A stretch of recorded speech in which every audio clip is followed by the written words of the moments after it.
بسم اللہ الرحمن الرحیم۔ معزز وابستگان، ذمہ داران تحریک لبیک پاکستان، میں جماعت اسلامی اور متحدہ مجلس عمل کی طرف سے آپ کو پرسہ اور تعزیت دینے کے لیے نہیں آیا ہوں۔ میں یہاں آپ کے پاس ایک عاشق رسول کا پرسہ اور تعزیت وصول کرنے آیا ہوں۔ میں آپ کے پاس اس لیے نہیں آیا کہ آپ کے پاس آ کے کہوں کہ آپ کا لیڈر،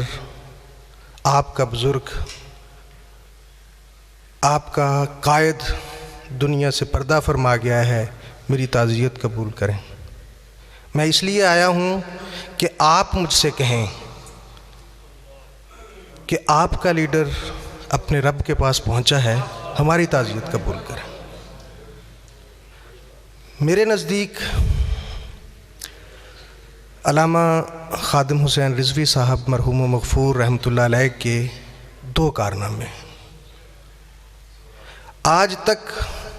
امت مسلمہ میں پاکستان بننے کے بعد، اس سے پہلے بھی بڑے بڑے عاشق گزرے، اس کے بعد بھی آئیں گے، ان کا کارنامہ یہ ہے کہ انہوں نے حرمت رسول کا معذرت خواہانہ انداز میں دفاع کرنے والوں کو حوصلہ دیا ہے کہ ڈٹ کر اللہ کے نبی کی حرمت کا دفاع کیا جائے۔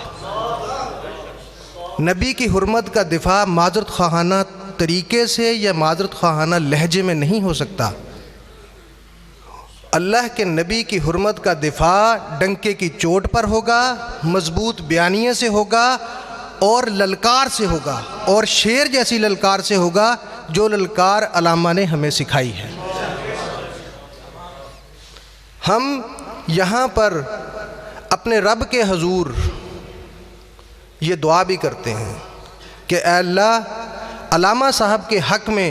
ہماری ٹوٹی پھوٹی گواہی کو قبول بھی فرما لے۔ ہم گواہی دیتے ہیں کہ وہ سچے عاشق رسول تھے، اپنے نبی کے سچے خادم تھے۔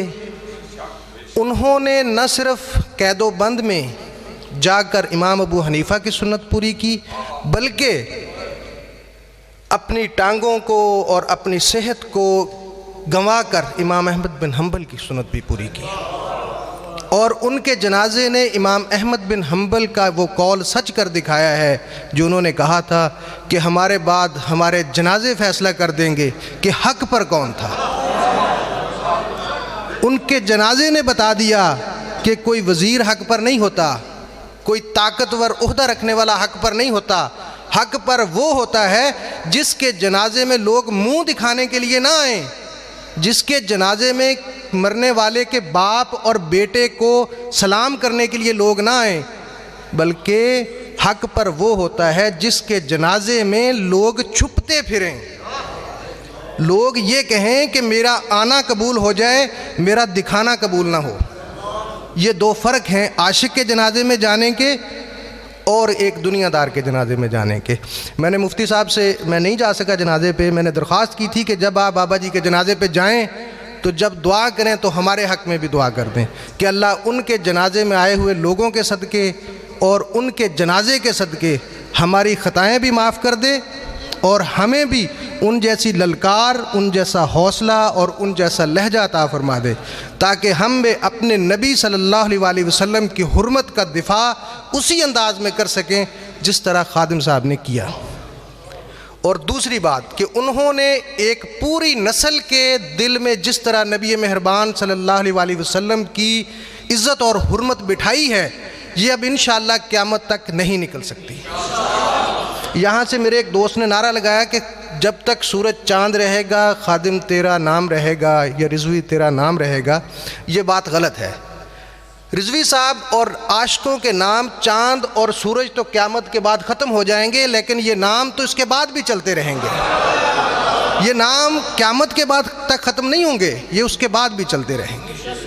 اور خادم حسین رضوی مرحوم و مغفور آج اس قافلے میں شامل ہو گئے ہیں جس میں غازی نعیم الدین شہید، مولانا عبدالستار نیازی، سید مودودی، عامر چیمہ اور ممتاز قادری تھے۔ بلکہ وہ شامل ہی نہیں ہوئے، بلکہ میں تو سمجھتا ہوں کہ وہ ان کے سالار بنے ہیں۔ اللہ تعالیٰ ہماری گواہی کو ان کے حق میں قبول اور مغفور فرما کر ان کو جنت میں اعلیٰ مقام عطا فرمائے، ان کی بطور انسان جو کوتاہیاں کمیاں ہیں ان سے درگزر فرما کر ان کو نبی مہربان صلی اللہ علیہ وسلم کا دیدار نصیب فرما کر ان کی قبر کو تا حد نگاہ وسیع کر دے، ٹھنڈا کر دے، اور ان کو اپنی رحمت سے بہرہ ور فرمائے۔ وما علینا الا